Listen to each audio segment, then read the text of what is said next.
Madame Bertrand, l'Assemblée générale annuelle de la Fondation de l'hôpital Sainte-Anne-de-Beaupré arrive à grands pas. Quelle est la date exactement?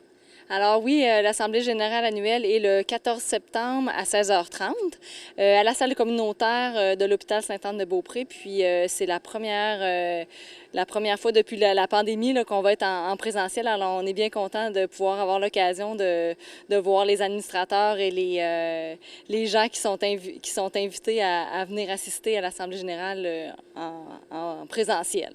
Et est-ce que c'est tout le monde de la Côte-de-Beaupré qui peut venir assister à l'Assemblée générale? Oui, en fait, c'est ouvert à tous, en particulier les donateurs qui sont intéressés à venir prendre connaissance là, de la revue de l'année parce qu'on va passer au travers de tout ce qui a été fait dans la dernière année, la santé financière de la Fondation, ainsi que les projections pour l'année 2022-2023. Est-ce qu'il y aura des règles sanitaires à respecter? Bien, en fait, les règles sanitaires sont celles dans l'établissement de santé, c'est-à-dire le lavage des mains à l'entrée, le port du masque. Ça, oui, effectivement. Alors, si on parle maintenant du bilan de 2021-2022, quels ont été les moments marquants de cette année? Bien, en fait, 2021-2022 a marqué la fin de la campagne majeure de financement pour l'unité prothétique. Ça a été le moment où les résidents ont emménagé dans l'unité, à l'unité prothétique. On a eu différentes attributions de financement, comme on a financé l'ameublement des balcons de l'hôpital. Alors, tous les résidents ont maintenant accès à des chaises qui sont adaptées pour eux à l'extérieur et des tables. On voulait qu'ils puissent profiter encore plus de l'extérieur. On a nos Mademoiselles Bonheur qui ont été en fonction une bonne partie de l'année, qui ont continué à faire des visites d'amitié aux résidents.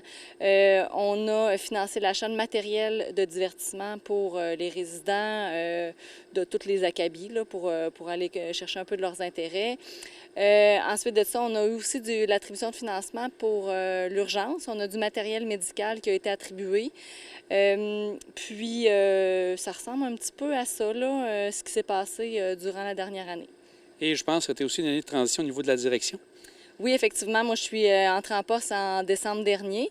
Alors, j'ai comme eu la fin de l'année, si on veut, parce que notre fin d'année fiscale est au 31 mars de chaque année. Alors oui, j'ai eu la chance d'occuper le poste là, pour la dernière partie de l'année. Et avec la direction de l'hôpital, vous parlez régulièrement pour savoir peut-être les besoins qu'ils ont, que la Fondation pourrait aider?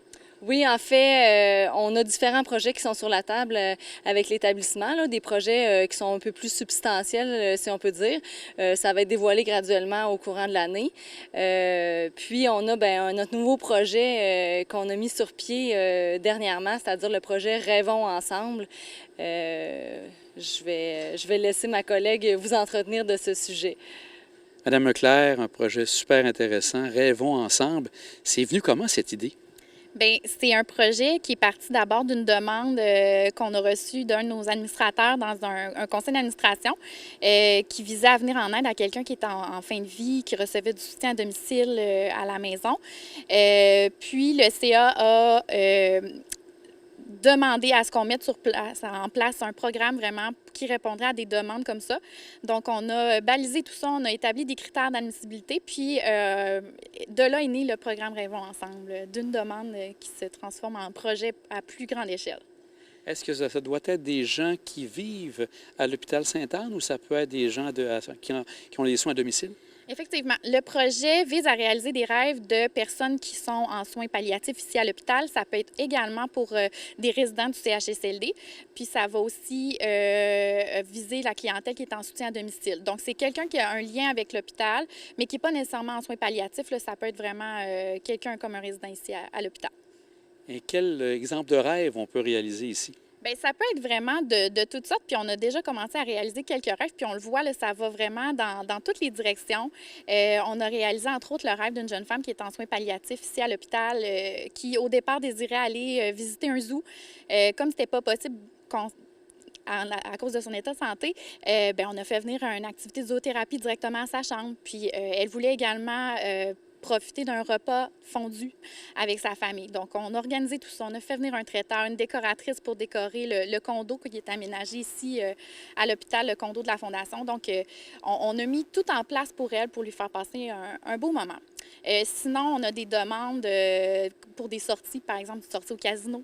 On a des demandes également pour des repas de famille, des activités de groupe.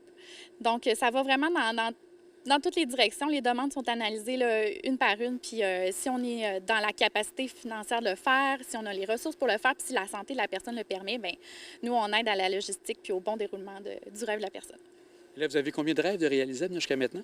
On en a bientôt près d'une dizaine là, de rêves de réaliser. Ça fait quelques semaines que le programme est lancé. Puis, c'est des rêves présentement qui nous sont apportés par des employés de l'hôpital, des intervenants de santé. Donc, ça répond bien là, présentement, même si on n'a pas parlé énormément de ce programme-là. Là, déjà, il y a beaucoup de gens qui sont intéressés.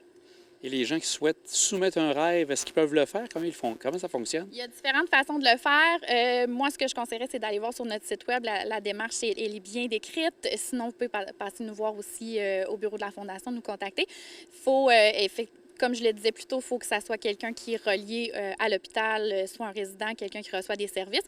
Puis, chaque demande, elle est attachée avec un personnel, avec quelqu'un qui travaille à l'hôpital pour s'assurer que tout est correct là, au niveau de la santé de la personne pour le faire.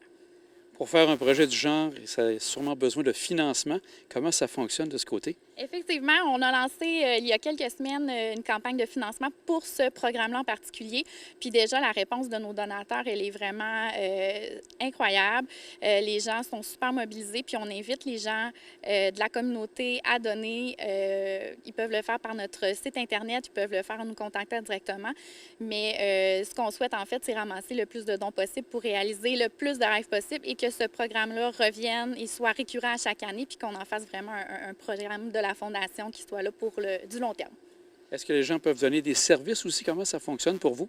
Bien, c'est quelque chose de possible. Il faut voir, c'est selon les rêves qui nous sont demandés. Mais effectivement, il y a déjà des entreprises là, qui nous ont approchés pour nous dire qu'ils étaient intéressés à offrir leurs services si jamais il y avait des demandes de rêves qui pouvaient les concerner. Donc, oui, les entreprises sont déjà super mobilisées, super touchées par ce programme-là. Donc, effectivement, c'est quelque chose de possible. Madame Bertrand, la Fondation, l'année 2021-2022, est-ce que c'était une très belle année au niveau des donations? L'année 2021-2022 a été une excellente année. En fait, c'est notre meilleure année depuis l'existence de la Fondation. J'ai un petit tableau ici qui le démontre bien, là. Alors, la ligne verte, c'est la ligne de nos revenus en dons et autres. Alors, c'est une année où on a récolté 1 200 000. C'est la meilleure année. Alors, on voit vraiment que les donateurs ont répondu présents et qu'ils sont vraiment mobilisés pour la cause de la santé, là, pour les résidents de la Côte-de-Beaupré. Alors, on est très fiers de tout ça, de cette belle mobilisation-là, puis de ce support-là qu'on a à chacun de nos projets. Avez-vous un petit mot à leur dire, justement, ces donateurs? Bien, on les remercie tellement parce que sans eux, on ne serait pas là. Puis on sent vraiment qu'ils sont derrière nous, puis qu'ils apprécient les projets, puis qu'ils sont heureux de donner à des projets qui sont significatifs pour eux, là. Madame Bertrand, un grand merci. Merci.